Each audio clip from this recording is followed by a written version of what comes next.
In this video, we'll be discussing the 3 major steps that you can take to be a problem-solving champion in your workplace. Greetings winners, Kevin here. Great to be here again with you today. If you're new to our channel, we discuss simple and practical ways to help you achieve a more successful future as leaders. Make sure to hit that like and subscribe button down below so you don't miss another video on finding ways to win. Okay, how to become a problem-solving champion at your company. Well, first of all, I'm going to talk about the 3 big areas. Now, these aren't all the specifics and nuances of problem solving. These are the 3 big areas. If you can actually think through and go through these 3 different areas all the time and just remember that, it'll help you be a much more successful problem solver at your company. What happens a lot of times is we are so busy going from thing to thing to thing, we don't actually give a problem a lot of time. We throw something at it, it kind of looks like it goes out off to the next fire, but these fires keep appearing. And that's a common problem that we have a lot of times in the workplace, or we just don't even get to it. We just kind of let that fire burn and hope it doesn't spread too much. And I'm going to go through a little example here of a story just to kind of show what happens. There was this company and they couldn't keep up. Business was hot. Their office labor could not keep up. The office staff was overwhelmed. The salesmen were kind of complaining. The shop was complaining. The customers complaining. They just couldn't get enough done. Went to the CEO and said, hey, we need another person. CEO looked at the P&L and said, I don't think so. So they called me in and I went down with the impression of working with them to try find, let's justify this and be able to sell this up the ladder so we can get you your other labor. So we went down, had a meeting, we got the employee engagement engine going where we started to sit around and talk through the ideas and asking the why and just the process we go through. And about 2.5 hours into it, one of the guys looked to the other one and like, oh, the problem isn't the labor. The problem is the inventory. What we found out was the real problem was the inventory. They didn't have enough parts. So when you don't have parts and you need to get an order, it's a hot order, what happened? These people were making phone calls. They were calling their primary suppliers, their secondary suppliers. They were calling their customers. They had to set up expedited freight. They had to search the system and look for other orders that had that part. And maybe that one was out there far so they could take a part from that one, get a part to replace it. And it was this incredible amount of inefficiency. Not only that, it was a lot of hot freight.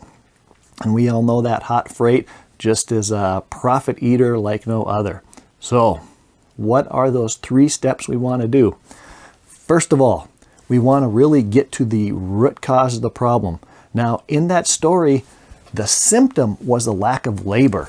So just throwing more labor at it, we would have said, hey, that would solve it, but it maybe really wouldn't solve it because if they were still chasing parts, more people, it might fix it somewhat, but it wouldn't make it go away. So actually taking the time and saying, hey, let's get down to what's the root cause. What is really driving the problem? Not react to a solution, but get down to the root cause. So if you can remember, get to the root cause and really try find what's causing it is a great step. Now, the second thing we need to do is we need to find the best solution. Now, we knew the root cause was inventory. So they could have said, hey, let's just order a whole bunch of everything. Let's just raise all our inventory up 10% or 20%. And sure, we're covered because this is the problem. There's a few problems with that. First of all, ordering a bunch of inventory is expensive and there's carrying costs and you need people to put it away. And there's only so much space on the shelves for inventory. And it eats up all your cash and holds that cash on the shelves and can put you in a bad situation because you might be able to make a better use of that and you might not even have enough space and then you might need to crowd stuff and it's harder to get to and on and on and on it goes. So what they actually did is they looked at it and as they talked through it, they said, hey, these are the parts. We believe off the top of our head, this seems to be the area that's taking up most of our time. So why don't we come up with a list of parts that we believe these are the parts that are most problematic and let's order more of those. So that's the second thing. Try find a right solution and really balance it. Now remember, as you have these things and you're going up the ladder and you're running things, you really need to balance that money with everything else. It's always a balance. Money is not free. Money always costs. So always remember, we're looking for the best solution. And a lot of times, say we thought it was the inventory, our best solution was we could say, here's what we think is the bare minimum of that solution to solve the problem, because we can always add more. So taking it step by step is a much better approach than just going hog wild with our inventory. Okay, the third thing, probably one of the most important things, you could find the root cause, you could have the best solution in the world, but if you can't actually sell your idea, explain your idea to the CEO, then you are really out of luck, because unless you're the owner of the company, you need to sell this situation to someone and have them agree. So what did we do on this one? We started to make a comparison, because the CEO knew that they were looking at hiring a person. So we're like, hey, I talked to the CEO on the phone and said, you realize that, of course he realized, but as we just saying it, hiring a person in the office would cost this much. Plus we know there's another 30% on top of that for the overhead. So that's what this person would cost us, and they would cost us that every single year. So what am I doing right there? I'm making a big dollar amount. And if we hire a person and it doesn't work out, you never want to let someone go. So that even has a kind of a bad situation to it if things go wrong. Then what I said, hey, you know, we found out that the problem was really the inventory. And they determined what inventory would they need. And for this amount of money, a one-time purchase, they could get that inventory. And after they get the inventory, they can watch and see. If we were right on the root cause, we get that inventory and the efficiency would shoot up as the chasing parts would just continue to go down. So we'd actually be able to test this. Here's a solution. We could test it. We'll know if it's working. If there's a big improvement, but there's still a problem, we could always add a little more.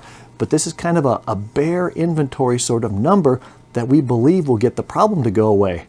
And then we put the icing on the cake. Okay. This inventory, you also realize that we can sell this inventory. If we have parts on the shelf and our competitors don't, people will come to us. If we have these parts here, then we don't need less labor. We know how much less expensive that is, but we can also get our parts turned quicker. We can react to the customers quicker, so more people will come to us. So we actually laid out that whole case, kind of the cons on the one side and the pros on the other, on what our solution was. And it was also very low risk. The risk was small. We buy this inventory, it's parts we always would use, or they would always use. And if it didn't work out, they just sell the inventory off. So basically there was no long-term risk whatsoever to doing that. It was just a short-term risk on inventory and the carrying cost. So we presented it in that fashion. The CEO agreed and almost immediately gave them the approval for more inventory. So remember, find that root cause. Then we're not chasing our tail. Come up with a good solution. Balance everything, short-term, long-term, money, just everything. Try find the best solution for the situation. And 3, you need to sell it. Make sure to talk the dollars and cents, the return on investment. You need to sell the solution. And if you can just remember those 3 big areas, even have those 3 things listed out when you have a problem, just take the time and think through each of those 3, then you can become a problem-solving champion at your company. Thanks for watching today. Remember to like and subscribe. If this was beneficial to you and you know someone else who's struggling with problems and getting things done in their company, please share. Share this video out with them and help everyone else, because remember, it's a great day to win.